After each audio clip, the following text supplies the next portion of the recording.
Well, good morning, everyone. So good to see you. I want to encourage you to take your Bibles to the book of John, chapter 13. John, chapter 13, we're going to spend a few minutes there.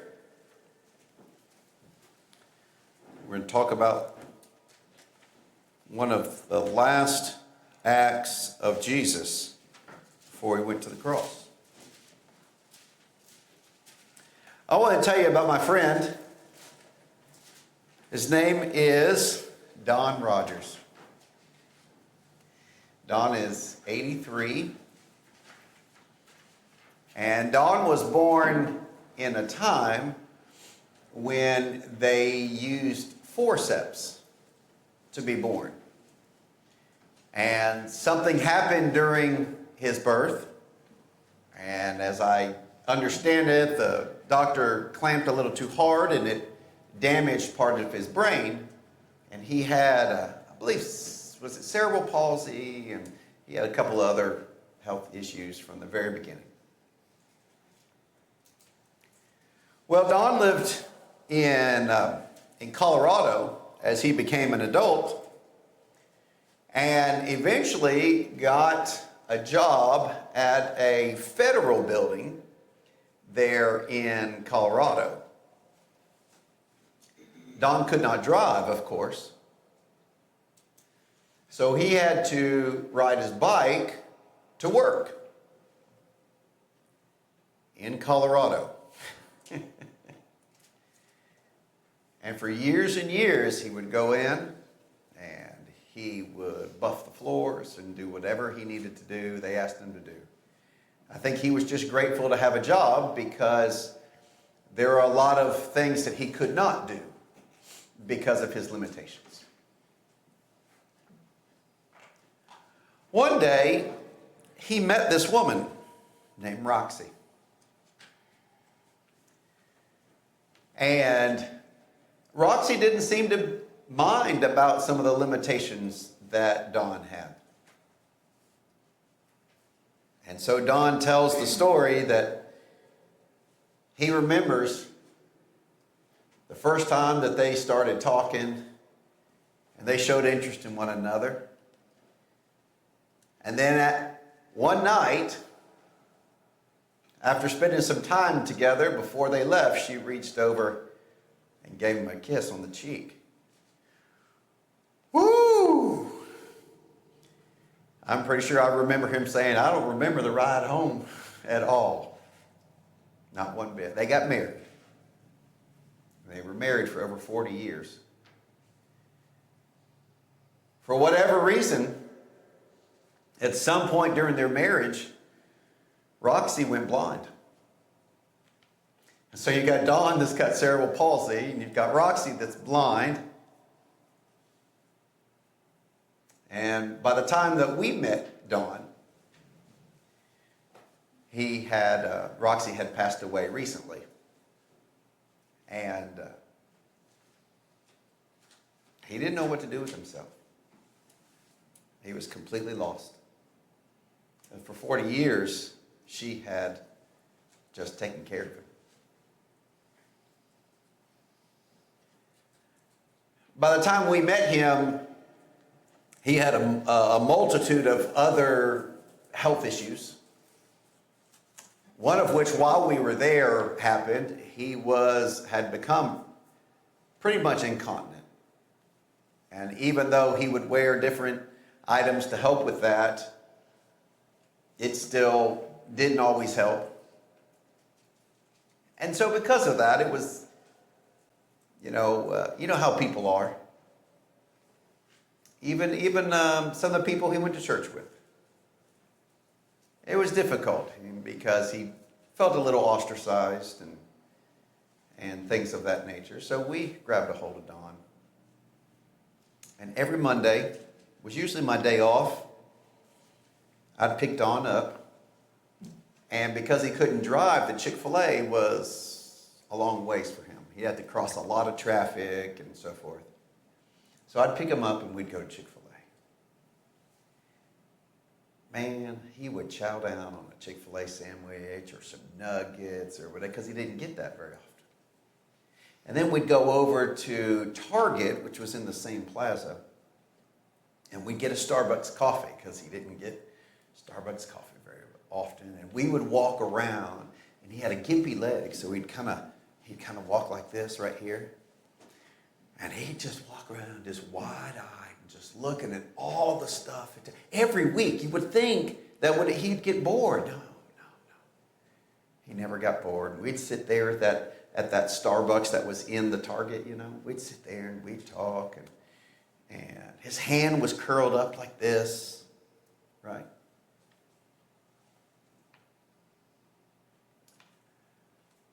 You know what I love about Don? He just wanted to be right with God. That's it. He just wanted to be right with God. In everything that he did, he didn't want to say the wrong thing. He didn't want to make somebody upset. He just wanted to make sure that he got to heaven and that everybody else around him got to heaven as well.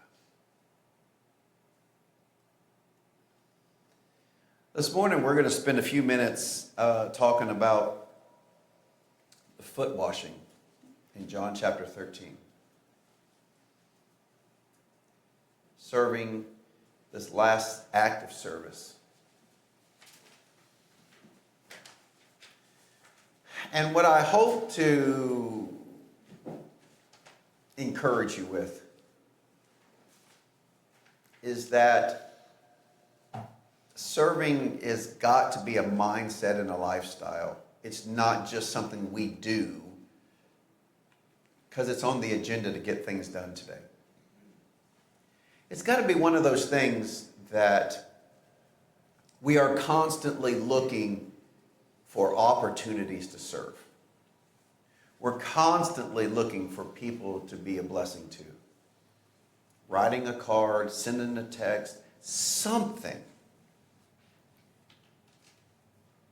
I've been amazed at the amount of times that God has prompted somebody at a particular time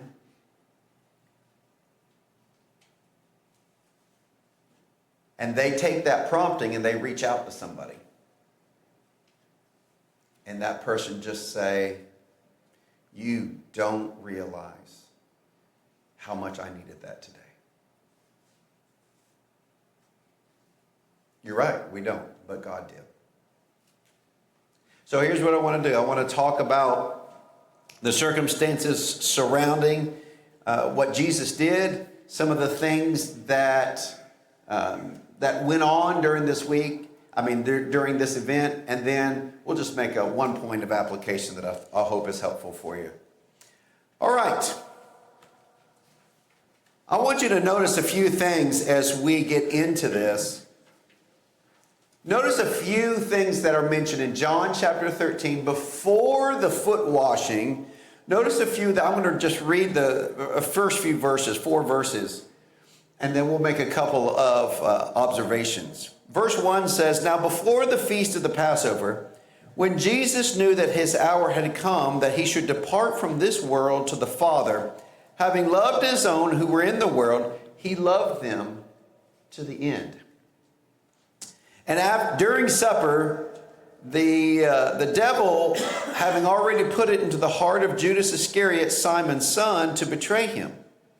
Jesus, knowing that the Father had given all things into his hand, and that he had come from God and was going to God, rose from supper and laid aside his garments, took a towel, and girded himself." Let's stop there. Let's notice a few things. Number one, notice that it says in verse 1 that his hour had come to depart.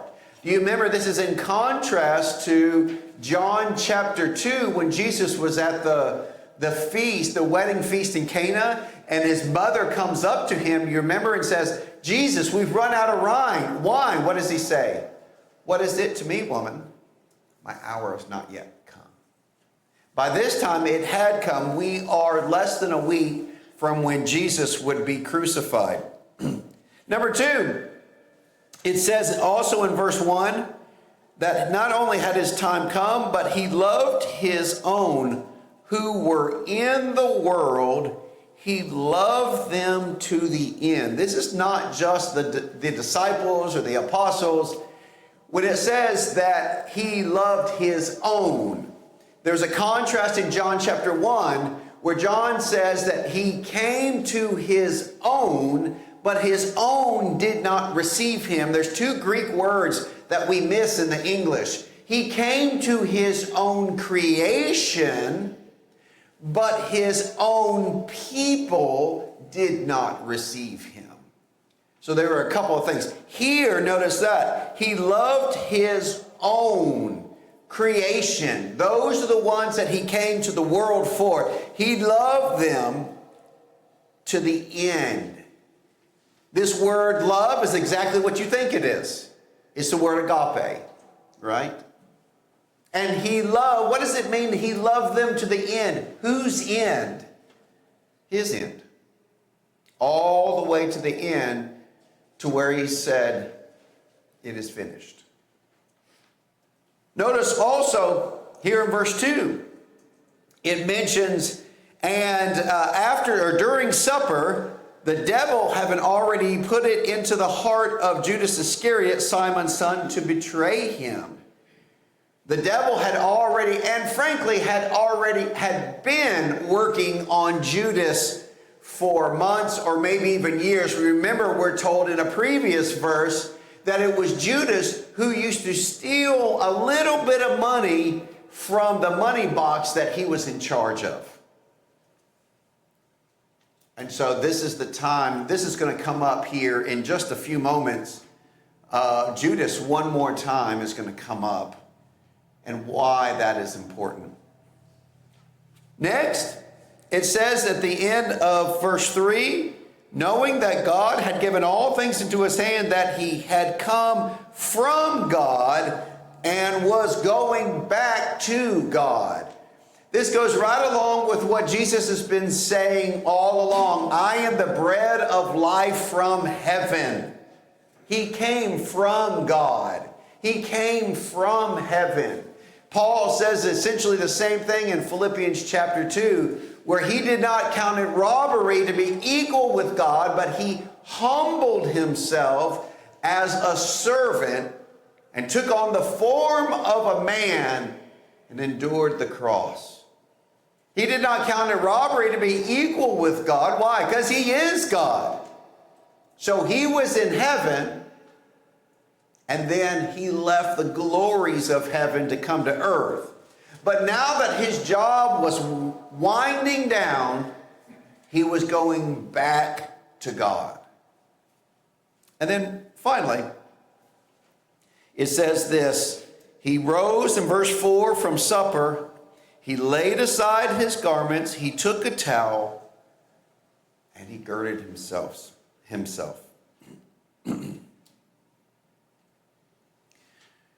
We're going to look at the aspect of washing feet here in a moment.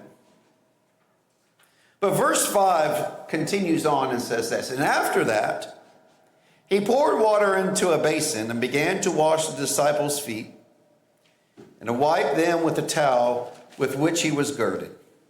And we're just going to stop right there because Simon and Peter, we're going to get to that in a second. So I want you to notice a couple of things. There have been two previous times where people have washed Jesus' feet. Do you remember those? I've got them up here. John chapter 12, which was just one chapter earlier, was Mary, as in Mary and Martha. Mary comes to Jesus and washes his feet with her hair. But then also we have the woman in Luke chapter 7 who evidently was a woman of ill repute. If they would have known, if he would have known what kind of woman this was, she comes in with that alabaster flask. You remember that? 2 times Jesus has had his feet washed. And one, he says, was preparing for his burial. But the other ones, all of these times, were actually natural times. Now, although these were done in amazing ways, that I'm gonna wash your nasty feet with my hair, all of these were things that were done to Jesus. So let's notice a couple of things about feet washing that was going on in the first century and was being practiced. Number one, generally speaking, foot washing was generally reserved both first for the servants, if they were able to have it, and secondly for the women. And it's unfortunate that the view of women in the first century was not near what we have today. And so you can see it was the servant, and then the woman, and then the man. And it was the servant and the women that often did the washing of the feet. You know, I wonder about that. I wonder why it was like that. Maybe it's just societal. Is it just me, or do women very often seem to have a heart of service more than men do? That's not always the case, of course. But it's like God gave them this extra ability to be able to serve others and to be a blessing to others. That's why they're such good mothers, because their instincts to take care of their little ones and their home is very, very strong. But notice something else. You know, Jesus, by this time, of course, was full on into his ministry. And rabbis just did not wash other people's feet, did they? You think about somebody that has really made it something. They've really made it in life. They're very well known. They're popular. Maybe they have a lot of money. What do they usually do? What do we usually do when we've had some level of success? Well, I'm just telling you right now, guys. Did I see that there was something was $1 billion here coming, some kind of lottery or something. Guys, if I come into a lot of money, there's going to be signs. I'm never mowing my grass ever again. Never going to do it. I might buy a pickup truck. And probably one that's not 10 or 15 years old. See, when people come into some success, like the rabbis of Jesus' day, they were famous. They would have people give them things all the time. They were well-to-do. And so when those rabbis of the day, they would never wash somebody's feet. That's what servants were for.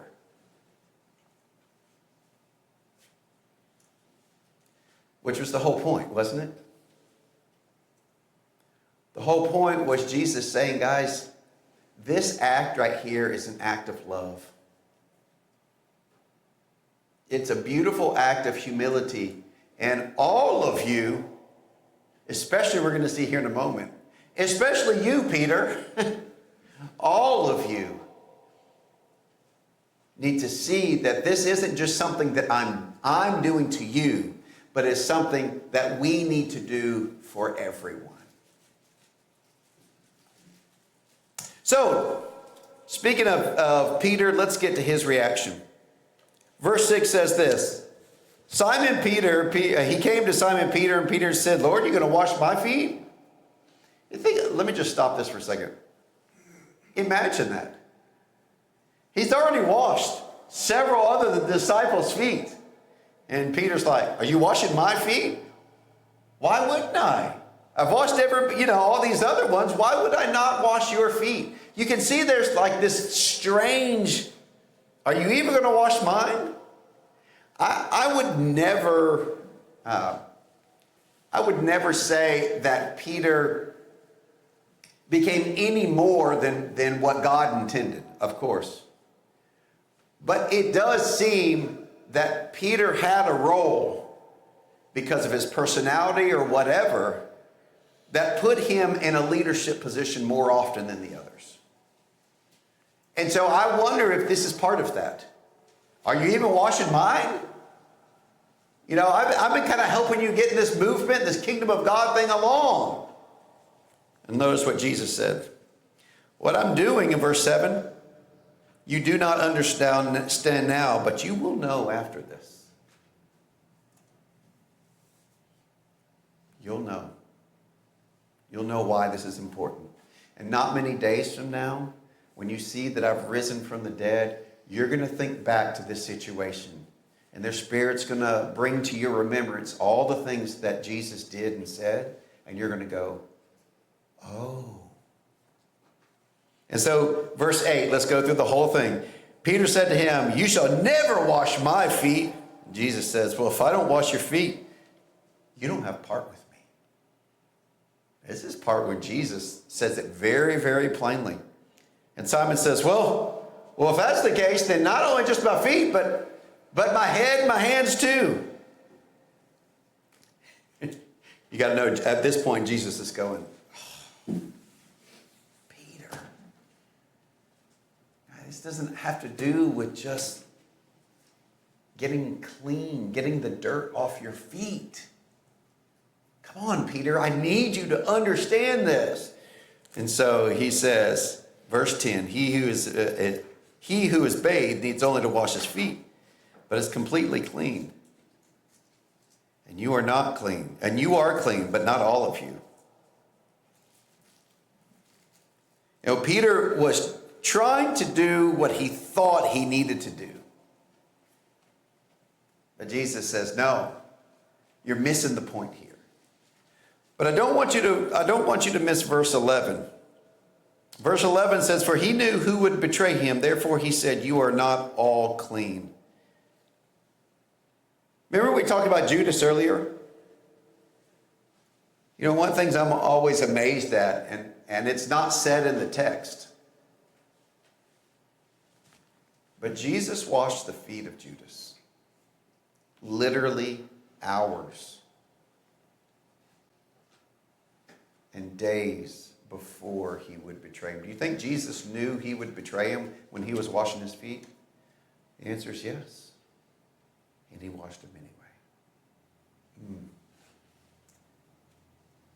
That's a powerful statement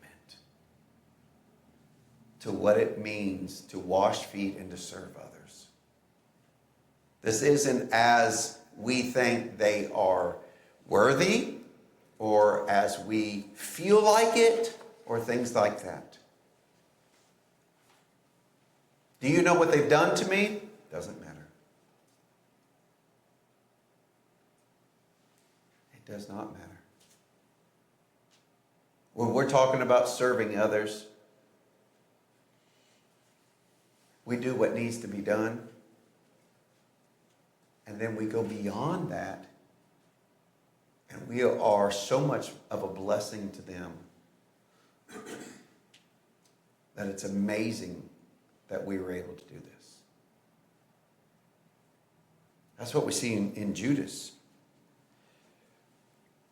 And finally, in verse 13 to 15, verse 12 says, when he had washed their feet, taken his garments, and sat down again, he said, do you know what I've done to you?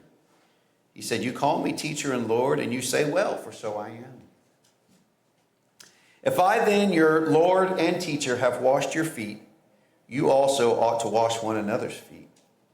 For I've given you an example that you should do as I have done to you. And so let's talk about this for a moment. And I just want to bring up one point, and that's it, because I think it's the whole point of what Jesus is trying to get at.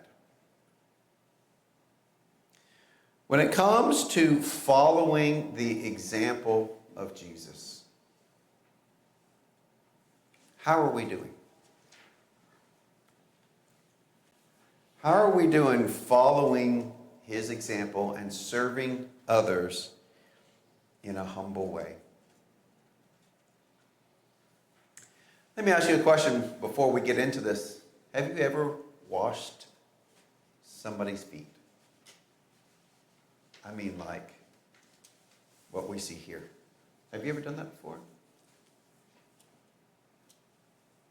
It's a little weird, isn't it?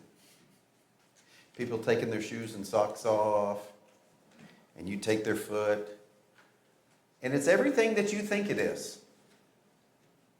The person that you're washing their feet, you know what they're mindful of? Oh, my foot's been in that stinky sock for a while.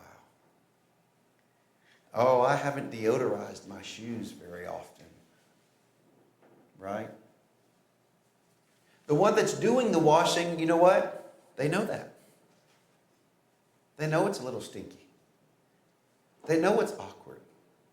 Maybe the one getting their feet washed says, oh, my toenails, they're a little weird looking. Or my toes, I broke them as a child. There's all of these apprehensions about feet washing. Imagine back then. We're blessed to live in a place where we got a little change of seasons, and most of us like that. But you know what season they got over there? Hot. And slightly less hot from time to time. That's it. So you know what they wore on their feet 12 months out of the year? Sandals. You know, I don't know, are you a flip-flop person? Anybody other than me? I love flip-flops. I've got a pair of Tevas, you know, there's kind of a sandal-y during the summertime kind of pair of shoes. And if I've been wearing those all day long, what do you think my feet looks like? Well, I take those sandals off, and there's usually an outline of stuff, dirt, and just junk, right? What about in between my toes or in between your toes? You see where I'm getting at? Yeah, it's kind of gross. And that's the whole point. This isn't a gross or not gross. This is an act of service. So let's look at that and let's just make one point of application. You remember earlier, and we've said this in previous Bible classes in the book of Matthew in particular, here at the very end of Jesus' ministry, you remember we looked at several parables where Jesus says the last will be first and the first will be last. Do you remember that? This is just another reiteration of not just position that, for instance, James and John were thinking of. But this is just another way that Jesus was saying, this is what the heart of you men and all of my followers, this is the heart of what you should have and who you should be. Serving others, humble enough to take those stinky feet and to wash them. But it's not just about the feet, is it? It could be anything. It could be something simple. Let me ask you a question, and we're going to look at this side here on the right in just a second. Let me ask you, is it easier or more difficult to get in contact with people nowadays than in days past? Is it easier or harder? It's easier, isn't it? Yesterday, Lisa pulled out something. It was a tin, I think it was. And in there was all kinds of stuff. And I found an old BlackBerry. I'm talking one little screen with a little ball that always used to break, you remember? We had that when I think we lived in Arkansas, which was about 2010. I remember the first really neat cell phone that I got. It had a little pin on the side that you could touch the screen. Do you remember that? And even before that, how many of you had a flip phone? Right? You had a flip phone that if you were a text messenger, you had to hit 555-222-888. You know, if you wanted to text message, it had to be short. Before that, you remember what we had? I can remember in college and high school, beepers, pagers. You remember those? See, they were just for doctors, but then everybody was all like, "Oh, let me check my pager." And you know what we had before that? Nothing. Payphones.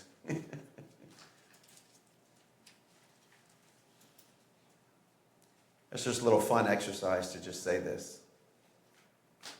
At any moment, at any time, I have all of your phone numbers and all of your addresses. What does it take to shoot a text message to somebody, huh? Shoot a text message to everybody at the same time. Or just 3 or 4 people. Or send them a card. Or say, "Hey, I'm coming into town tonight or tomorrow. You want to catch some coffee real quick?" I fear sometimes that while we want to have a heart and we want to serve, I fear sometimes that if we're not careful, we will serve when there is a need, an obvious need, right? Somebody goes into the hospital, somebody's not here at worship with us, so we send them a card or we do something like that. We serve and we have a heart to serve, but it's when we see that obvious need. Well, what about all the other times? And I think this is what Jesus is trying to get across, is that we need to have a heart of serving and not just wait until something happens, but we need to be serving others all the time. We are looking and even creating opportunities to be a blessing to others. I want to mention a few of these verses here. Let's start up there on the right, John chapter 13. We're right here in this chapter. You remember what Jesus said in verse 34? "A new commandment I give to you, that you love one another." What is that next phrase? Will you read it, please? "A new commandment that I give you, that you should love one another as" what? "As I have loved you." Ooh. How much does Jesus love us? And are we loving each other that much? Not only that, verse 35. "How will the world know that we are his disciples?" By what? What's verse 35 say? "By the love that we have for one another," don't they? That's amazing. There's a lot of things that Jesus could have said there. And what he was trying to get us to get across to see is that how we interact with one another is a testimony to the world. How we love each other is a testimony to the world. In Romans chapter 12, there are all these gifts that are mentioned. We're not going to read all of the verses there. But Romans chapter 12, he says all of these gifts he's given to us. Let's just read a few in verse 9. "Let love be without hypocrisy. Abhor what is evil. Cling to what is good. Be kindly affectionate to one another with brotherly love. In honor," listen to this one, "give preference to one another." If I've got something to do over here with my brethren and something to do over here not with my brethren, it seems like he's saying, give preference to the brethren. I'm not saying don't do stuff with your family. What I am saying is doing things and participating more together with our spiritual family. I think that's what he's saying by giving preference to one another, not lagging and diligent, fervent in spirit, serving the Lord, rejoicing in hope, patient in tribulation, continuing steadfastly in prayer, distributing to the needs of the saints, given to those who with hospitality, verse 15, rejoice with those who rejoice, weep with those who are weep, and so forth and so on.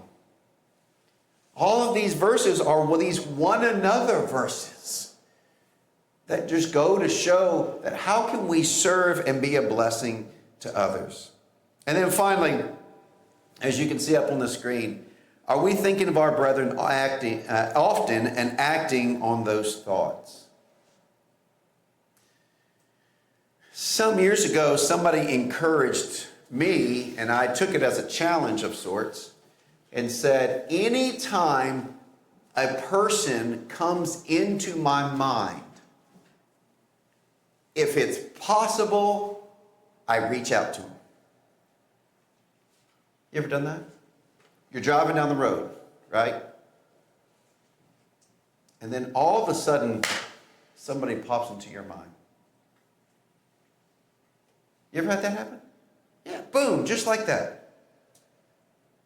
Let me ask first and foremost, could that be God prompting us about somebody else?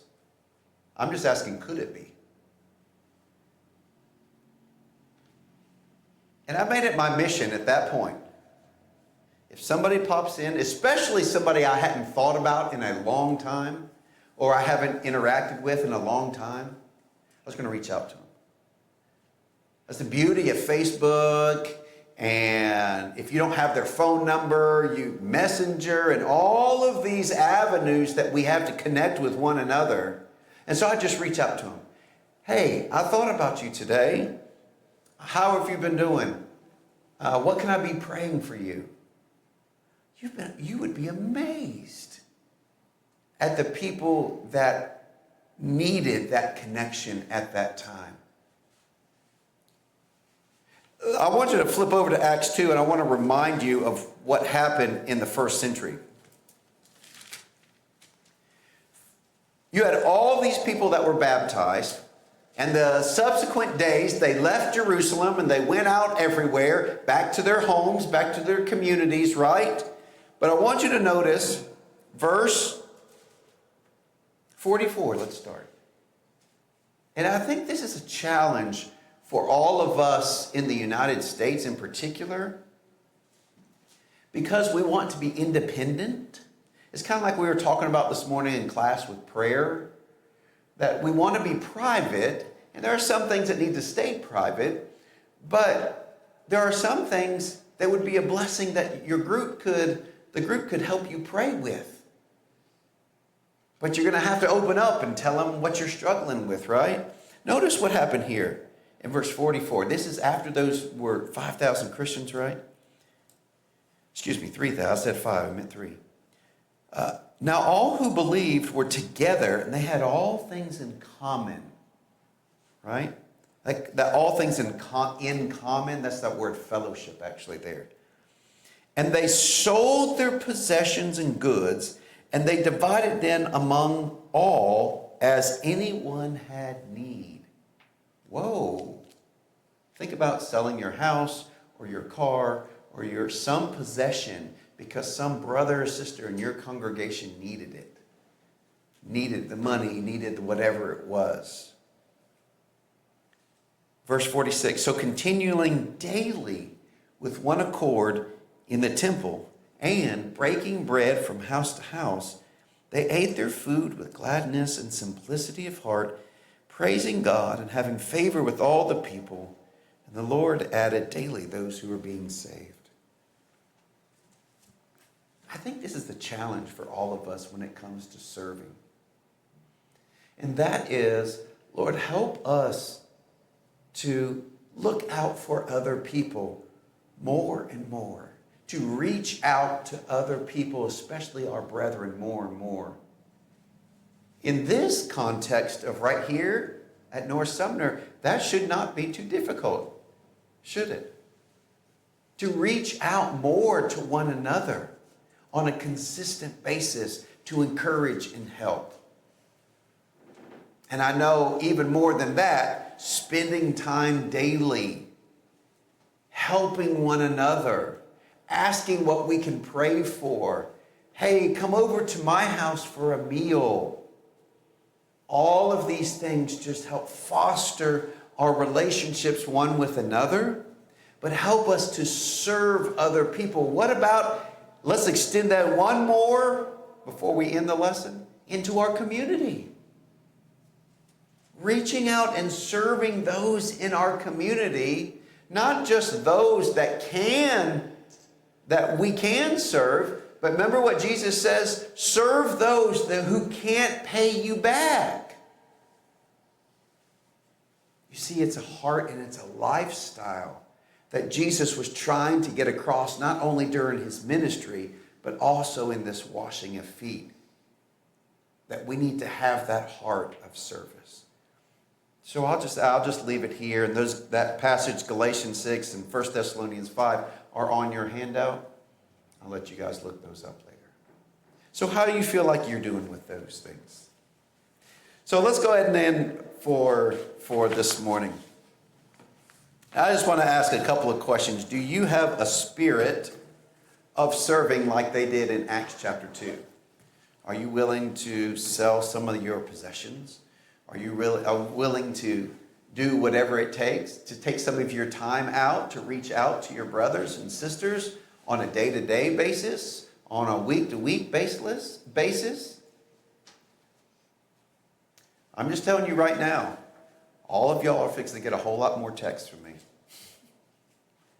And I hope that we can reciprocate that back and forth frequently throughout the day. My challenge for you is every time that you think of your brethren, or set an alarm in your phone, to be a servant and have a heart that goes and tries to serve other people, especially the brethren here.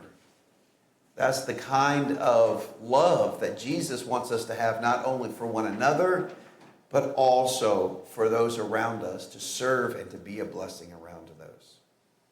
Well, I appreciate your time this morning, and I hope these things have been encouraging to you. We're going to sing the song that has been selected, and I hope that you'll think about how you've been serving and how you've been working with God. So far, so much of what God asks of us, like we looked at last week, is just us getting out of the way. And what I mean by that is just being less selfish, less self-driven, and more others-driven. That is what at the heart of kingdom people should be. If there's somebody here who maybe needs to repent, if there's somebody here who's not a Christian, I hope you'll think about where you stand with God. This life that we have right here is about being right with God first and foremost. That is the thing that is the most important over anything else. If we can help you to be right, if we can pray for you, please let that be known as we stand and sing the invitation song.